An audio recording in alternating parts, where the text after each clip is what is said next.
Well, good evening, everyone, and welcome to night 11. What are we at here? Why is this being weird? This looks weird again. There we go.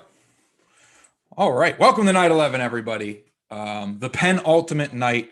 Oh, Brian looking sharp. Thank you, Rhonda. I try my best. This actually just sits in a wrinkled pile over on a chair in my office. So good to know that my 12-year-old suit coat.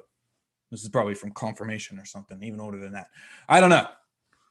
Comments about the ball already. Let's get into night 12 or night 11. I'm here by myself right now. Todd left me, gave me a lot to think about last night. And in that thought, I thought maybe, I should mend some fences, maybe invite some people back that I thought had betrayed me, but really just, she had other stuff to do. And Todd is in the chat. Bye. Todd, you know what? How about I just make you a panelist and there's nothing you can do about it? How about that? No, I'm not going to do that. Julie, please welcome back Julie, everyone. She is here to help with her awesome, awesome hat. My ball's sticking out too, Brian. Yes. This is the way we wear the hats. Actually, we wear it like this. I don't know if you saw it last night with the no, I didn't see that part. I missed that part. Yeah, I am so happy. I'm going to be back tonight and I'm going to be back tomorrow. Yes, it's not Santa. You are in luck. It is not bad Santa. It is me. So Brian, I heard rumors that you may have been a bit depressed while I was gone. And you may have tried to replace me with a sock puppet that talked like this. Yeah.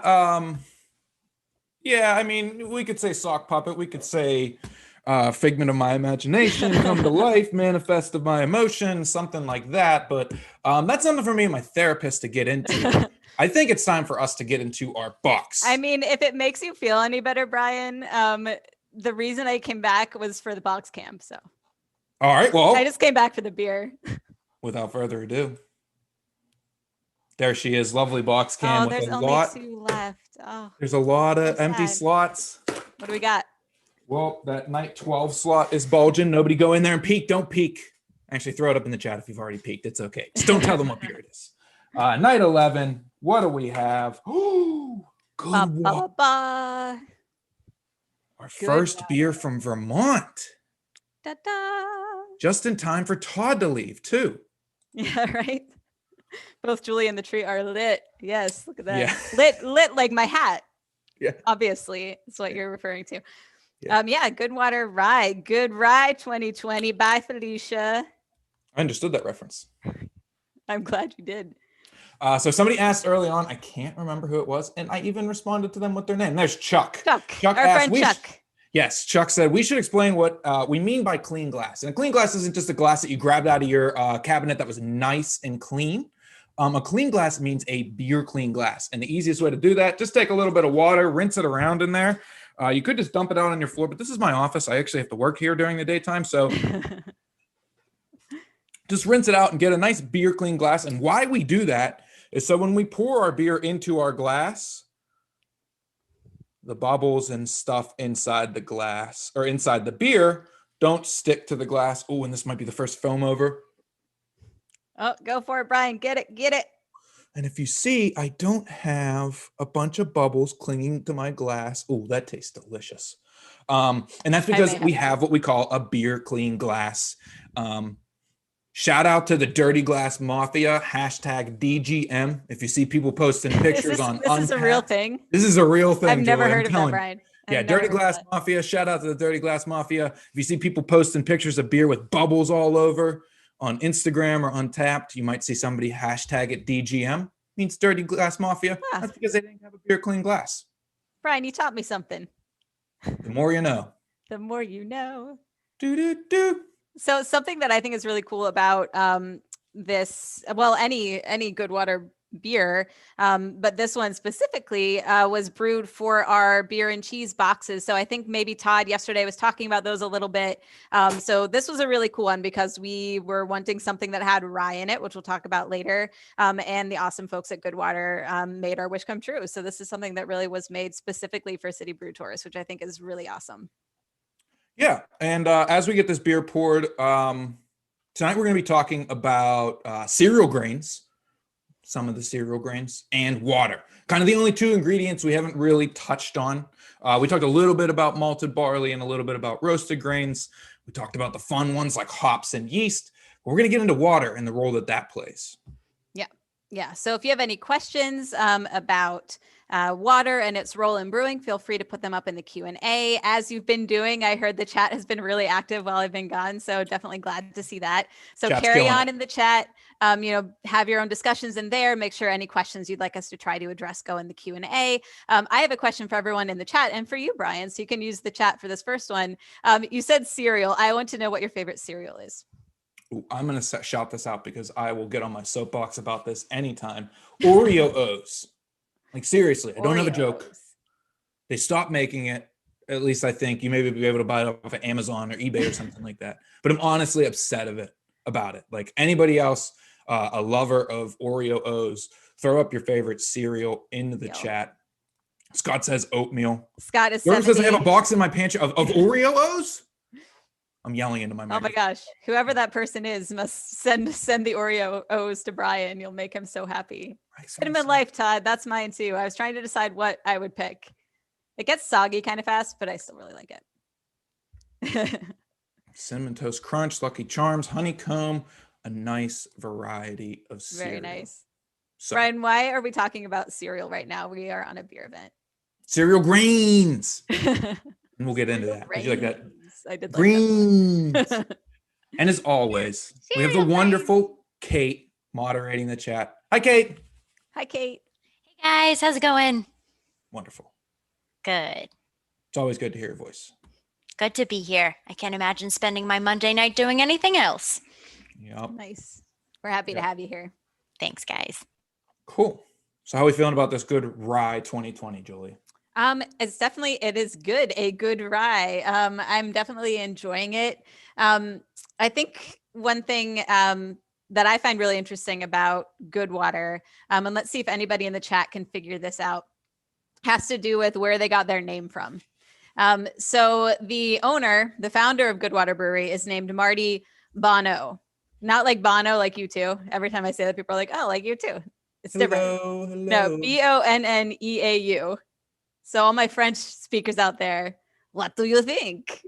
Why is his brewery named? Why is it named Goodwater? Guesses. Good lace. Were you here for that first day, Kimberly? When I said lacing, I love that. Yes, such good lacing. Goodwater, Bono. Yes, Stephen or Stefan or Stefan. Yes, as Bono means literally good water. So that's one of the reasons that the brewery is named Goodwater, Marty Bono. And we'll talk a bit about why water is so important in brewing in a little bit. Definitely. I kind of feel like I've been gone so long that I want to do a beer appraisal, Brian, like a real beer appraisal. Can we do a real beer appraisal? Yeah, I mean, you seem eager. Why don't you kick it off? This beer is perfect to do it for. It's just waiting to be appraised. It just wants to be appraised. I could do it in the French accent the whole time, but I don't know about that. So yeah, if you remember from, I think this was the first night, which feels like ages ago, when we did our beer appraisal, we talked through kind of the 5 traits of beer. So I wanted to do that again, just to revisit it. So looking at this appearance, we already heard lacing. Kimberly remembered lacing. The head sticks around a long time. I know sometimes that can do with the types of grains that are in a beer, like if oats are in a beer. I wonder if that has anything to do with rye, and maybe Brian, you can talk to that. But yeah, the head retention is great. The lacing is great. The color is this really beautiful, kind of deeper amber color, which is a bit unique. So that's kind of what I'd say for the appearance. It's pretty clear. Yeah, Brian? I'm kind of seeing through it. Maybe a little bit of a haze, but yeah, it looks pretty clear. It's unfiltered. I think I poured a little bit of the... Okay. Well, that would explain that. Yep. Yeah, unfiltered beer, so pretty clear. What are we getting from the aroma, chat? I get a little bit of that hop character, a little bit of maybe somebody like tea like hop character. Was mentioning kind of the aroma of it that they were digging. I really great color, right, Caitlin? like these I think these are underappreciated beers, like red IPAs, like the red we had last night. Yeah. And these rye pale ales where a lot of hops and malt play come into it, and you get these like caramely aromas, like there's a little bit of bread in there, but then there's that little bit of hop, like I get like tea hop character, or maybe even a little bit, maybe even like an earthy, and it's playing with the malt so well. It just invites me into the glass, and I want to take a sip. Yeah, absolutely. I see Z-Man, my buddy Z-Man. How you doing? So he said it's a little bit malty for a pale ale. So next is the taste. I would say with the taste, because it's not an IPA, it's not going to be as heavy on the hops. So you are going to get a little bit more of that maltiness. I'm thinking from the color of it, there probably are some more like kind of caramel malts in it that you're going to get a little bit of that from. Let's take a taste of our beers together. Cheers.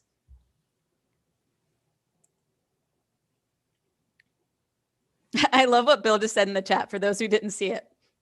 So Goodwater, which is in, I think, Williston, Vermont, is close to Winooski, Vermont, which means onions stink from the smell of the local river water. Which is like very random, but I love it. That is not the water. That is not the good water. That's the bad water. The bad water. Mallow. That is the mallow. Yeah. So with the taste, you get some of that maltiness. There's a little bit of almost like a unique breadiness to it. Maybe even like the tiniest bit of like spiciness, I would say, with that taste. What are you guys tasting there? Seaman says not really getting the rye as much, but some good maltiness too. It's not good. Water doesn't stick. I see a lot of response about the rye character in the beer. Yeah.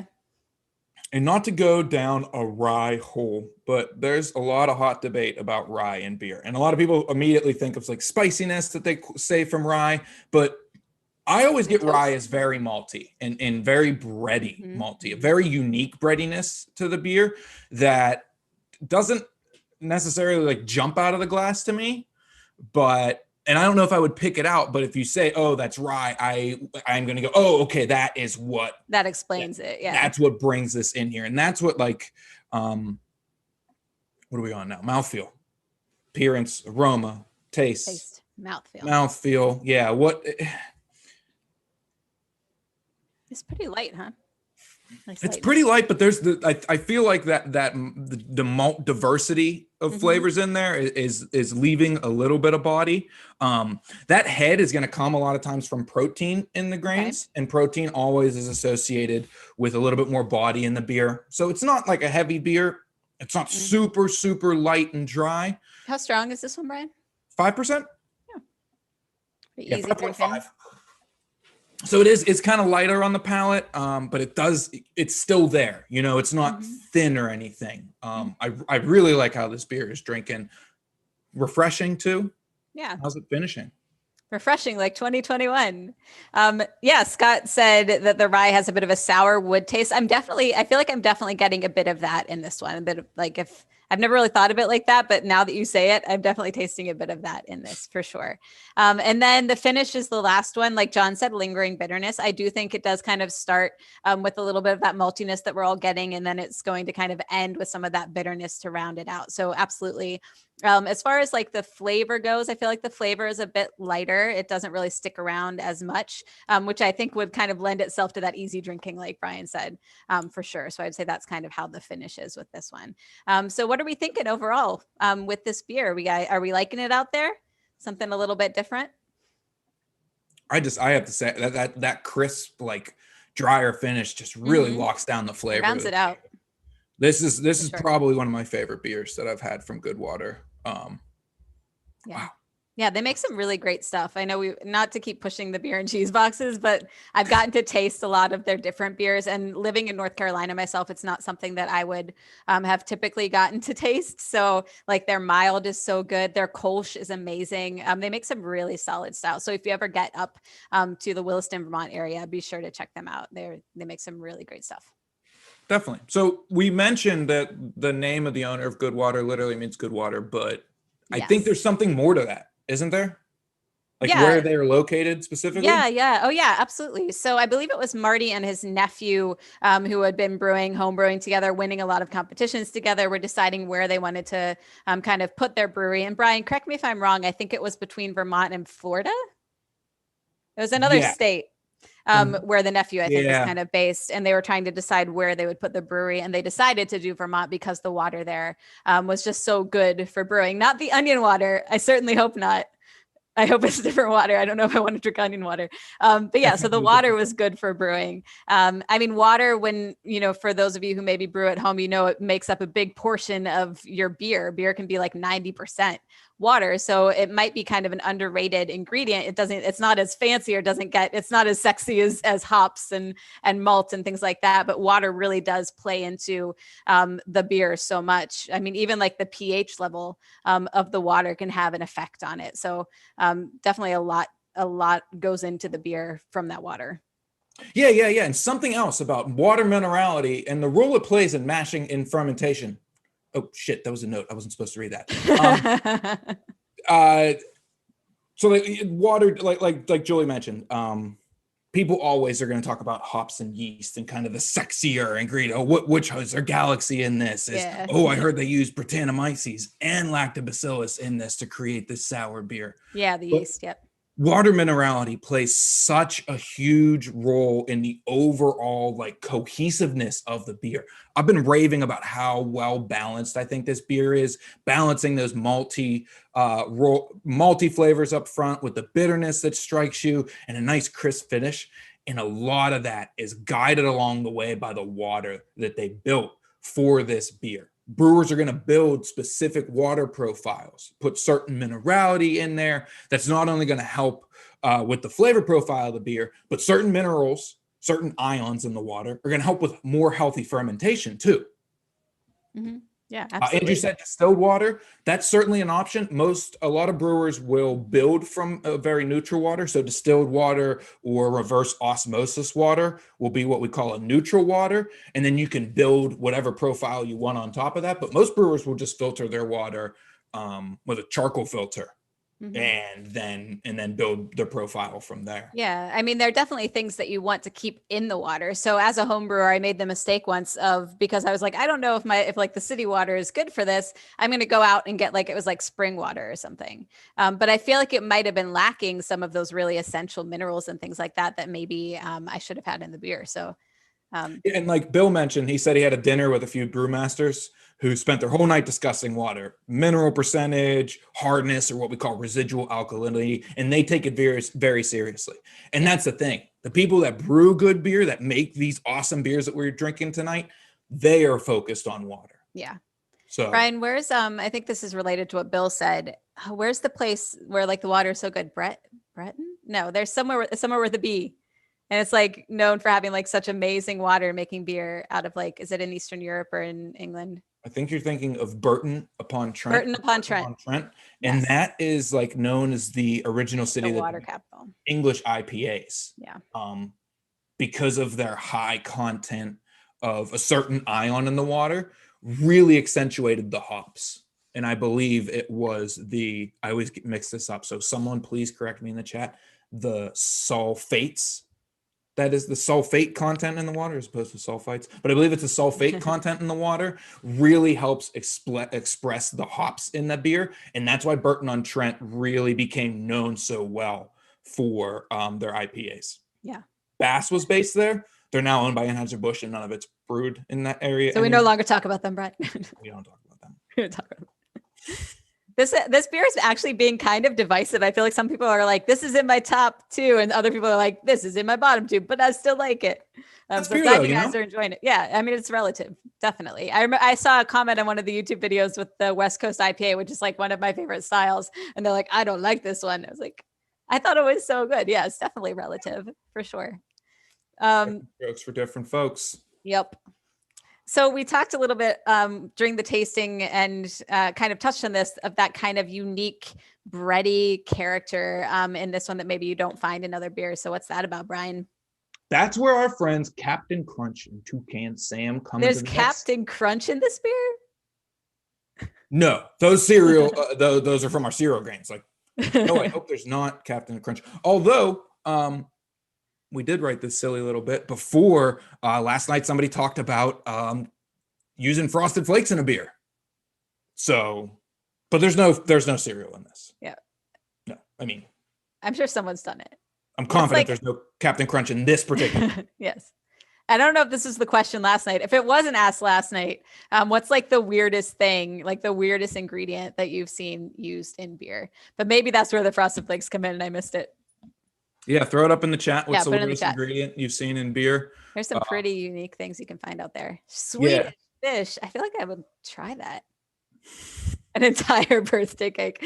Just like throw entire birthday cake with like candles and frosting and everything. Mark says mushrooms, I think, as a reference to the nightcap stout. Yes, Shane also echoed that. Hot Cheetos. Hot Cheetos. Skittles. Oh my gosh. It's so crazy. Like, I wonder how some of these really affect it. I wonder how much of it, like, I feel like the taste would change so much when like sugars are fermenting and things like that. I guess it depends when you put them in. But super interesting. But people are loving these weird beers. So, I mean, so going back to cereal grains, I feel like this is something that has actually been made since like beer. This is like been a part of beer since beer was discovered, right? So back in the Neolithic era, back then is when cereal grains were what kind of became beer, right, Brian? Yeah, so pretty much all grains that we use for brewing are cereal grains. Barley is the number one most, maybe not most known because rice is a cereal grain and so is wheat, but barley is the most prominent in brewing and it's a cereal grain. But a lot of times when people talk about beer, they're talking about the other cereal grains. There's 7 main cereal grains we grow in the world: barley, wheat, rice, rye, oats, maize, and sorghum. But there's other cereal grains, millet, and these are grains that have a ton of protein in them. They are technically the seeds from grasses, so they've always been around and available to us as long as grass has grown on this earth. Cereal grains have existed. It just took humans to take those cereal grains and modify them in a way that would allow for brewing. So they would modify these grains by soaking them in hot water. And I think Barry talked about this a little bit on night 4, but you have to malt grain. You have to malt barley for it to make alcohol. And that's that modification that I'm talking about. So we get this little modification that happens to it. It could happen by accident, like where we harvested grains, put it in a pot and kind of forgot about it, and then it got rained on and stuff. Or we could do it purposefully with what we call malting nowadays, where it's a very official process. So the modification of these cereal grains have really driven brewing and developed brewing as far back as we know. Unless you have any questions, though, I'd love to specifically talk about rye, because when we talk about cereal grains and brewing, we know barley, we know wheat, but there's these other ones like oats and rye that really color beers in a very particular way. So what's going on in chat? There is something blowing up in chat. We had some beard yeast at one point. The rogue beer yeast. Yeah. I don't know about that one, man. Like I had the chicha by Dogfish Head. Oh, did you? That have people like, chewing the grains and then spitting them, because I felt like that like boils off. For some reason, the beard yeast, I don't know. I don't know if I can get behind that one. That's probably weird. Perfectly fine. I love that you brought up the chicha beer, because the reason, if you didn't know, everybody, chicha is an ancient Incan style of beer. I think I could be wrong. Please correct me in the chat. But Dogfish Head did a version of it, and very famously did it on their show called Brewmaster, which was on Discovery Channel until a certain big brewery demanded that it be pulled off the air because it was a threat to their budget. Anyways, they would take grains and chew them to activate certain sugars in there to perform this genetic modification on it, which is the same enzymes that we are trying to activate in the mashing process. So going through that chewing process of the grain was actually like malting and mashing, just in a person's mouth. And that's what those early civilizations figured out in that beer. And they were able to use grains that wouldn't have been used for brewing because they weren't modified and didn't have their enzymes turned on. And that's basically what modification is. Turn on the enzymes. Turn on those enzymes. Rev them up. Beers. Yeah, Bill, all those ancient recipe beers were actually quite nasty. There's a reason no one kept the styles around. Also, most of those older beers had a little bit of sour quality, a little bit of funkiness to them as well, because Can't keep Brettanomyces and lactobacillus out of those beers. Yeah, So. this wild yeast. Yep. Yeah. Definitely. So rye. Rye has been used for a long time. Rye is in this beer. Some people are arguing how prominent it is in this beer. I get that kind of bready character from this beer. But rye is a super old ingredient in beer. Not as old as barley or wheat, but we have evidence of rye beers originating in Bavaria, of all places, the land of beer. And very similar to their Hefeweizen, the other beer they're most well known for. Rogan beer, the rye beer that's most well known, also used that very characterful Bavarian yeast strain.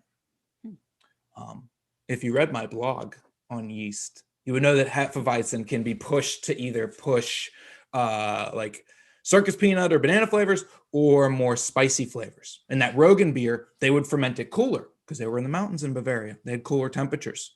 So they would get this beer that was super, super expressive of that rye that was in there. And people just fell in love with it until the 15th century when they had a super, super bad harvest of rye, couple bad harvests of rye. And they're like, if we keep using this for brewing, we are going to run out of rye to bake bread and our people are going to starve to death. Julie, do you know what they did? Did they enact some type of law, Brian? They did. They enacted one of the Bavarian beer purity laws, one of the German beer purity laws. This one was known as the Reinheitsgebot and is the most famous of the beer purity laws. You didn't say that German enough, Brian. The Reinheitsgebot. Reinheitsgebot. That wasn't my best one either. But yeah. So they enacted that, and for many years, Rogan beer wasn't brewed. And Hefeweizen wasn't brewed because they outlawed everything except for barley yeast in beer. Eventually, rye came back. There's a couple other examples of rye being used in early beers. There's a Slavic style of beer known as kvass that some people have heard of. It's kind of a weird beer that actually uses rye bread to brew with. There's people that go back and forth of whether humans use grains first for making bread or if they use them for making beer. Kvass is kind of that. We're going to do both. Hey, we're going to make bread out of this. And then we're going to take the bread and turn it into beer. And that's actually a beer that's super, super low in alcohol. So if you ever get to try a kvass beer, super, super rich in flavor, and you can drink like 30 of them because it's like, look, Shane, Dry Log made one, I think. They certainly did. And it was wonderful. And it was like 2.5% alcohol. And you could literally just drink, a whole keg of it and be like, I'm going to take on the world. I remember Dry Log when it was Dry Log back in the day. Very cool. Cool. Now you maybe remember something too with the Reinheitsgebot. With Oktoberfest, all beers that are served at Oktoberfest have to be they have to have just those 4 ingredients, correct? Yeah. Pretty interesting. But you can get there's so much you can do with that too. Oh yeah. There's so much versatility in the 4 main ingredients. Yeah. Yes, Seaman. I am 21, just old enough to drink beer. Julie's not old enough to know back in the day. Maybe not back in the 1600s, but yeah, I don't think anyone's known this. It's true. Anything else we want to say about cereal grains, water, Brian?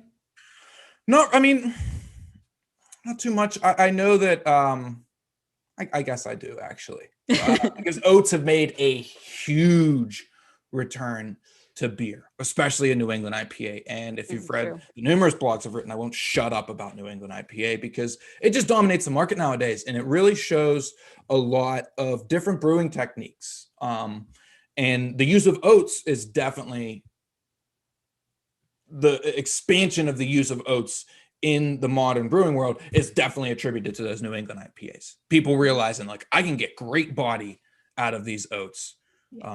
Before people warned oh, you can't use this much oats in your beer. Now there's nutso breweries like Tired Hands that are brewing beers with over 50% oats in the recipe. Oh, wow.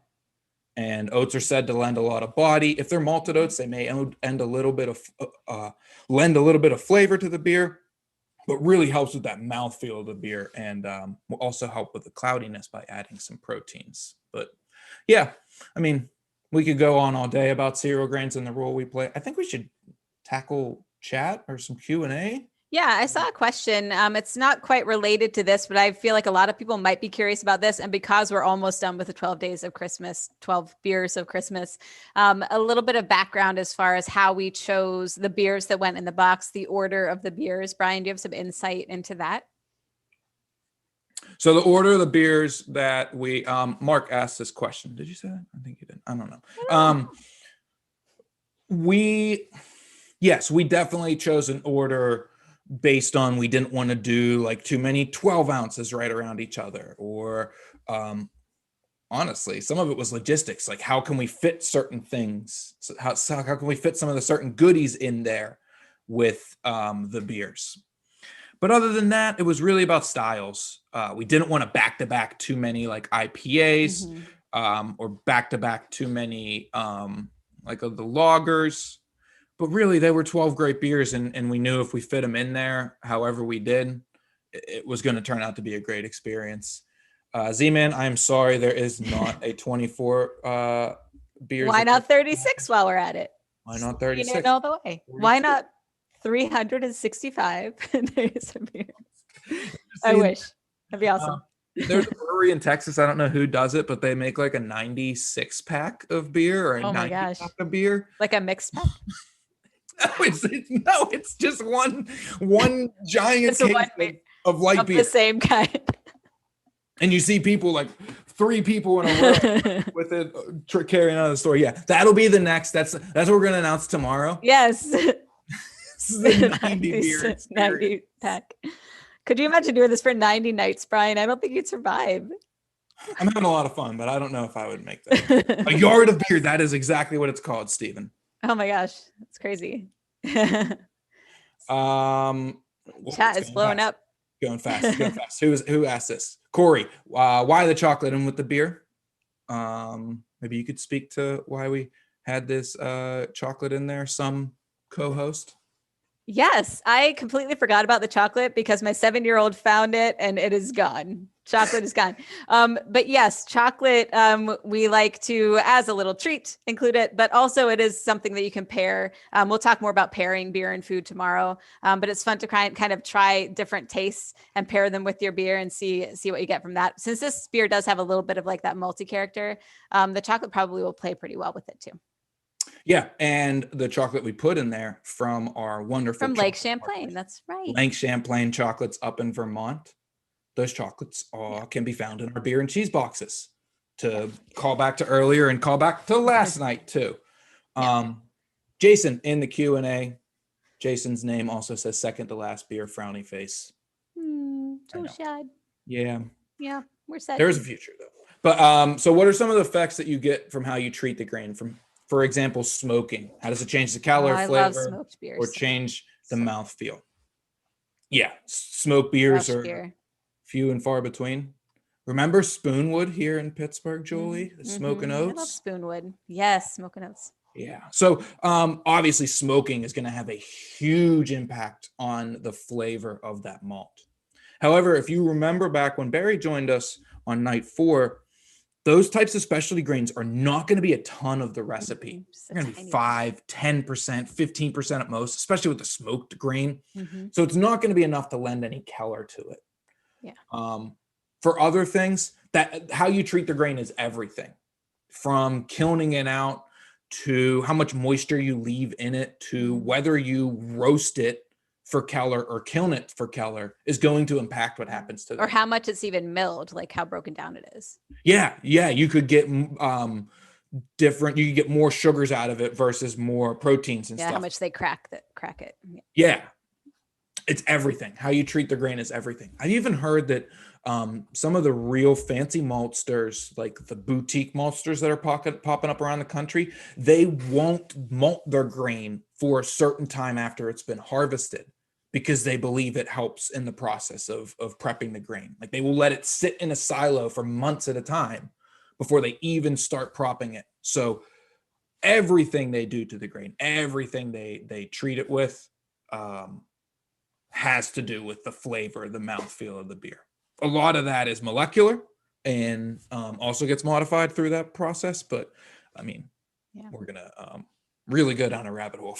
Yeah, definitely. I know. I mean, I could talk about smoked. I love like smoked lager. I see people saying smoked porter, smoked mild. Turning off my hat for Z-Man. There you go.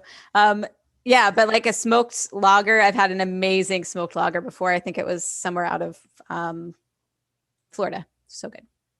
Really good. Really good stuff. Yeah.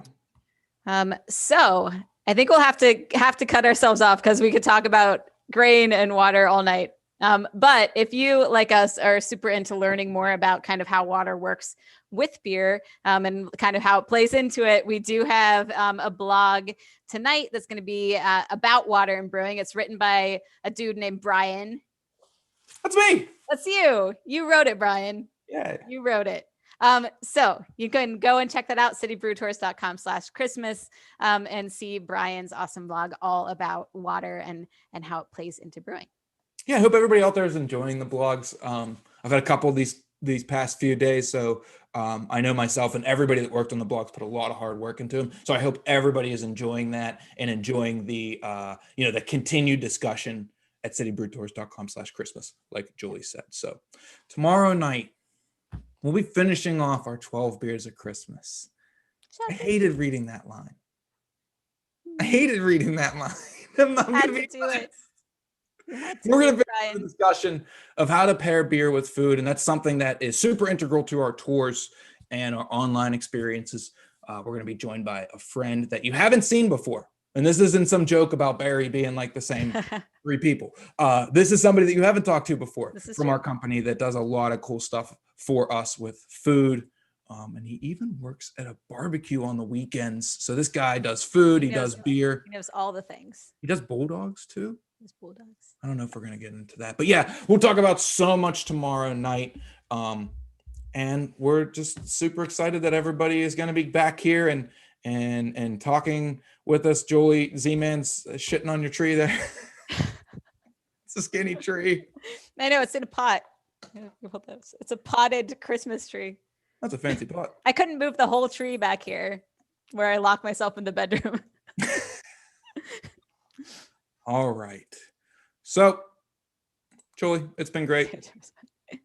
I'm glad to be back, Brian. In all honesty, it wasn't just the box cam, it was also the beer. Well, I'm glad you came back too. Thanks to Kate in the chat. Thanks to everybody in the chat. Thanks for everybody for joining us. The loyal people that have joined us every night that have been vocal in the chat. Thanks. You're what makes it so fun. Yeah. Thanks for coming back, Julie. Happy to be here. Cheers, everybody. Let's crush this, actually. Do it. Go, Brian, go. There's his start.